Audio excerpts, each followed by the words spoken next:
Shalom, our dear friends of Itama. Right now, I'm going to take you a little walk over here to give you a feeling of what's going on in our beautiful new neighborhood. And this is in the honor of this week's portion, Parashat Reeh, as it says, Reeh, Anochi noten lachem et hayom habracha v'klala. Today, I will give you the blessing and the curse. And the blessing and the curse is such a fundamental concept in life. And God promises us if we walk with Hashem, God will bless us. And that's a promise to the nation of Israel as a whole, of course, and also as individuals. Everyone has their personal challenges in life. And sometimes you have a lot of the difficult challenges, and we can say the curses. People feel that things are not working for them. And thank God, things turn around. Life is like a galgal, like a circle, like a spinning wheel, and it turns around.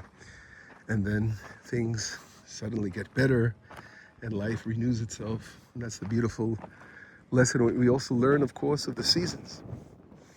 And now, as we are moving towards our new year, this week on Shabbat, we're going to pray for the new month coming in, blessing the new month, which will be coming in not too far away.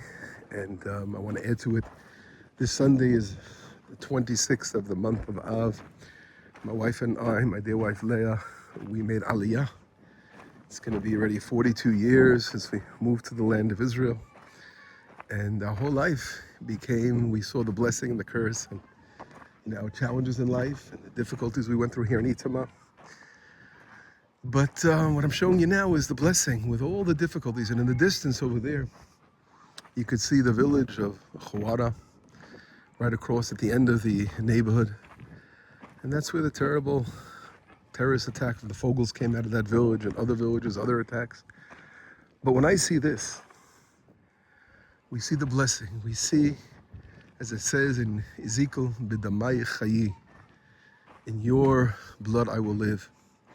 And the people had sacrificed their lives and gave their lives for the sake of Israel, for the land of Israel, particularly here in Itama, for Itama to thrive and flourish. When I see this, even you can actually see the names of people's homes. Their name is already flagged on, and these homes have been purchased already. They continue to build, and we go on. And as I walk forward and just show you in the distance, it's just unbelievable how it continues.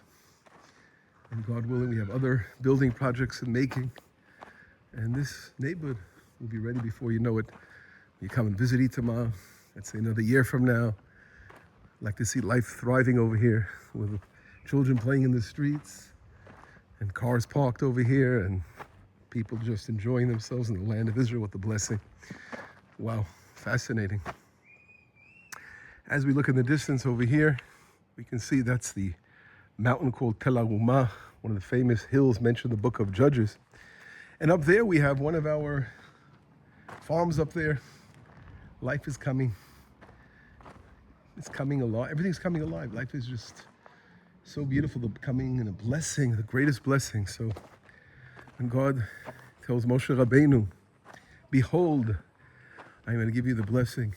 And the blessing, of course, if we walk with Hashem, walking with God as we take this walk together, being thankful, appreciating what we have so much to show for it. And I just want to end this short video clip with a beautiful view facing the mountains of the blessing and the curse. So that's how we're going to end this. And I want to give this as a Shabbat Shalom present to you all. So hang in there for the next clip. And as I promised you all, here we are right now. I'm standing on the beautiful point here in Itama we call the view of the three seas. And I never get bored. I come here almost once a week, at least I'm here. And I'm just looking at these beautiful mountains. On the left is the Mount of the Blessing. And on the right is the Mount of the Curse. In the valley, in the center is the holy city of Shechem, where Joseph is buried. You're looking at it right now. And I'm the only one here. Look around. No one's up here on this hilltop at the moment, on this mountain peak. It's unbelievable. We're about 3,000 feet above sea level over here. And I'm the only one here. The entire world. How many billions of people are there in the world? How many Jews are there in the world? Well, anyway, I think it's a privilege to be able to stand here on the opening of this week's portion, Reeh, Parashat Reeh, where the story is all about the blessing and the curse, and to see these beautiful mountains where the Torah describes in a couple of places, this week's portion, it mentions it as the opening of the great, beautiful event that later on we read in Parashat Kitavo about the building of the altar and the special event of the 6 tribes in each mountaintop. But this week's portion, we are being introduced to this event. And God is telling us, look at the 2 mountains now. I want you to meditate on that and get an opportunity of trying to understand in this world, there are 2 choices. One represented by the blessing and one represented by the curse. And if we want to be blessed in this world, all we have to do is say, Hashem, I'm walking with you. Please lead us. We want to follow your beautiful word in the Torah and want to live a life, what the Torah represents, a life of goodness, of kindness, of just being a good person and fulfilling the commandments that Hashem would like us to do. Everyone, they're obligated to do so. And that is the recipe for the most beautiful, happy life one could possibly fulfill. And here on Itamar, I just began with showing you the blessing and coming to life. And here we're seeing where it all began, our journey. When all of Israel entered the land with Joshua from this very, very spot. And it was from here they received the covenant in the land. And the great history of Israel began in the land of Israel as a nation under his leadership. And then until eventually we divided the land into tribes and we reached our height with the building of the altar and the temple in Jerusalem, on the holiest place in the universe, on the Temple Mount. So we have so much history behind us, and after our curses of exile, of going out into exile, we've returned to the land.